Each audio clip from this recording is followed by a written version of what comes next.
بسم اللہ الرحمن الرحیم۔ پیارے دوستو، اب میں آپ کو وادی کربلا کا حال سناتا ہوں۔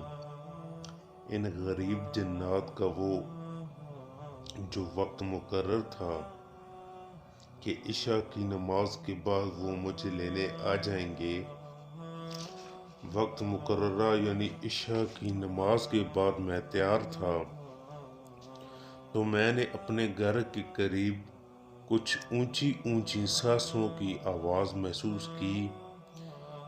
یہ بھی جنات کی حاضری کا ایک خاص انداز ہے۔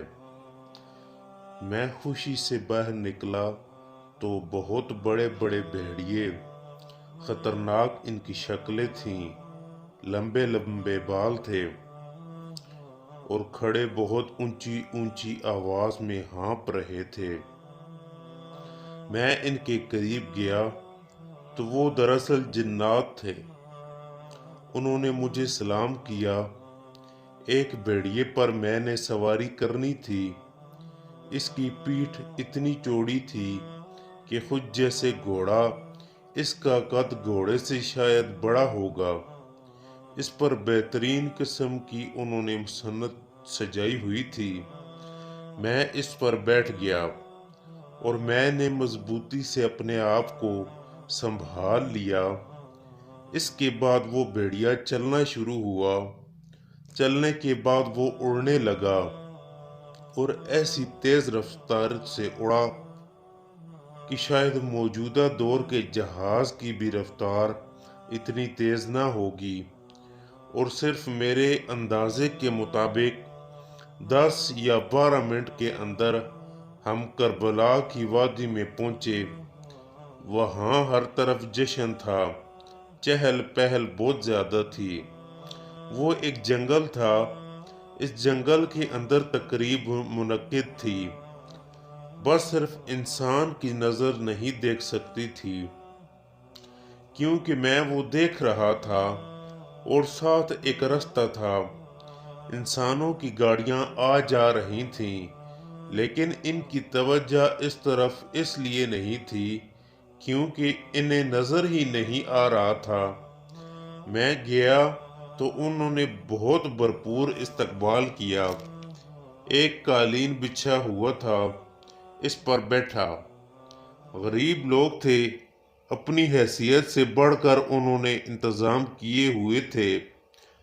مجھے غریبوں کے پاس جا کر خوشی ہوئی، پھر وادی کربلا میں جا کر الگ خوشی ہوئی، پھر اس زمین پر جہاں شہادت حسین رضی اللہ عنہ کا وہ المناک منظر، لیکن ان ساری کیفیتوں میں کھویا ہوا تھا، اور میرے اندازے میں وہ کیا منظر ہوگا جب حضرت امام حسین رضی اللہ عنہ اور قافلہ حضرت حسین رضی اللہ عنہ، وہ لوگ یہاں ہوں گے، اور ہر طرف اہل بیت کا خون ہوگا، اہل بیت کی بھوک ہوگی، اہل بیت کی پیاس ہوگی، اہل بیت کا غم ہوگا، اور ایک طرف ظالموں کی رسی ڈھیلی اور ایک طرف قافلہ آل رسول صلی اللہ علیہ وآلہ وسلم کی پرسان حالی۔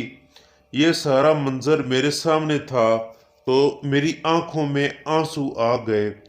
اچانک مجھے خیال آیا کہ میری آنکھوں میں آنسو کیوں آئے، تو پھر اندر سے ایک آواز آئی کہ اہل بیت کی محبت میں آنسو کا آنا بھی نیکی ہوتی ہے اگر وہ سچے ہوں تو۔ اہل بیت رضوان اللہ علیہ اجمعین کی محبت ایمان کا حصہ ہے اور اسلام کا حصہ ہے۔ میں انہی خیالوں میں گم تھا تو اچانک ان میں سے ایک بڑے بابا جی میرے پاس آئے اور کہنے لگے کہ جی آپ نکاح کے لیے تشریف لے آئیں۔ میں اٹھا۔ ان کی 3 بیٹیاں تھیں اور ایک بیٹا۔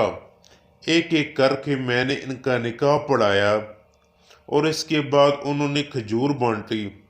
سادہ سے برتن تھے اور سادہ سے کھانے، لیکن ان سادہ سے برتنوں اور سادہ سے کھانوں میں کیا کمال لذت بھری ہوئی تھی اور کمال ذائقہ بھرا ہوا تھا۔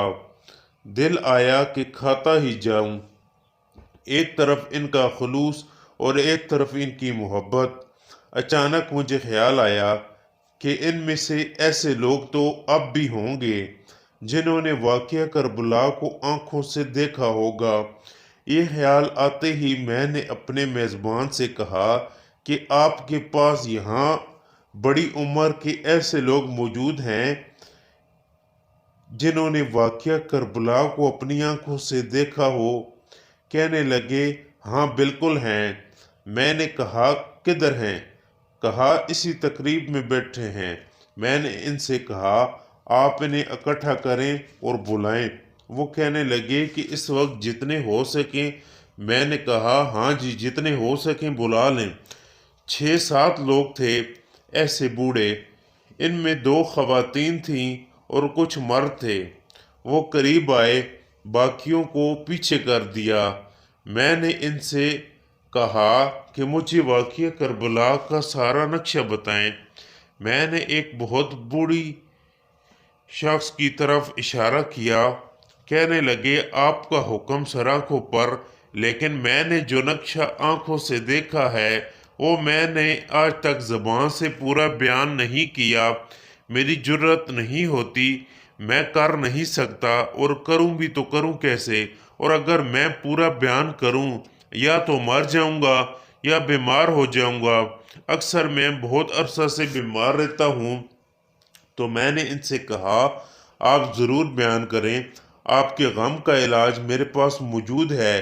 میں نے ایک کاغذ منگوایا اور کاغذ پر ایک نقش لکھا، اور نقش لکھ کر میں نے ان سے کہا کہ اسے دائیں مٹھی میں بند کر کے بیٹھ جائے۔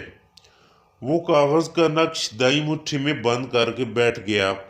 آنکھیں بند کیں، پھر واقعہ کربلا کو جو بیان کیا اور باقاعدہ ایک ایک جگہ مجھے بتائی کہ اس جگہ اہل بیت کے قافلے تھے اور ان کے خیمے تھے، اور اس جگہ ان کی سواریاں بندھی ہوئی تھیں، کتنے گھوڑے تھے، کتنی سواریاں تھیں، کتنے خچر تھے، اور ان کے پاس کتنی تلواریں تھیں۔ وہ بابا کیا تھا؟ کوئی معلومات کا انسائکلوپیڈیا تھا، اور اس کے الفاظ کیا تھے جن میں غم پرویا ہوا تھا، اور ایسے انداز سے اس نے سارا نقشہ بیان کیا کہ خود میری آنکھوں میں آنسو آ گئے، اور مجمع میں عجیب بے چینی پھیل گئی، اور شادی کا منظر ایک دم غم کے منظر میں بدل گیا، اور میری ہچکی بند گئی، اور ایسے غم کے انداز کو اس بابے نے بیان کیا، اور تھوڑی دیر ہوئی تو میں نے اس کا ہاتھ پکڑ لیا اور میں نے کہا کچھ اور بیان کریں، اور اس کے ہاتھ کی مٹھی میں میں نے نقش رہنے دیا۔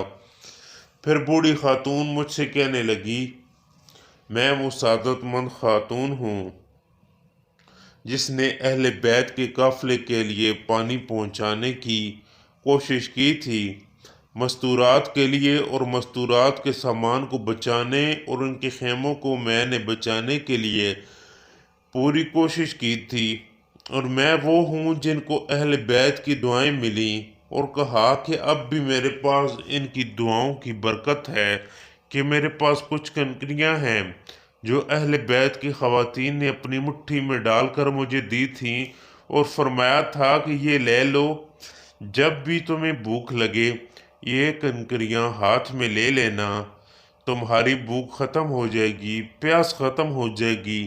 جب بھی تمہیں تکلیف ہو یہ کنکریاں ہاتھ میں لے لینا، تمہاری تکلیف ختم ہو جائے گی۔ تم نے جس کو کوئی تکلیف ہو، بھوک ہو، اس کو دے دو تو اس کو بھی ایسا ہو جائے گا۔ میں نے پوچھا وہ کنکریاں کہاں ہیں؟ کہا میں اس کو ہر وقت اپنے ساتھ رکھتی ہوں، میں اپنے دامن سے بندھی ہوئی رکھتی ہوں۔ میں نے وہ کنکریاں ہاتھ میں لیں، سونگھی، سبحان اللہ، کیا خوشبو تھی، کیا نورانیت تھی، کیا برکت تھی۔ میں نے خواہش کا اظہار کیا کہ اس میں سے ایک کنکری مجھے مل سکتی ہے، تو کہنے لگیں میں نے آج تک کسی کو نہیں دی، لیکن ضرور میں آپ کو دوں گی، اور اس میں سے ایک بڑی کنکری اٹھا کر وہ مجھے دے دی۔ وہ اب تک میرے پاس موجود ہے، اور اس کنکر کے جو کمالات، جو برکات مجھ پر کھلی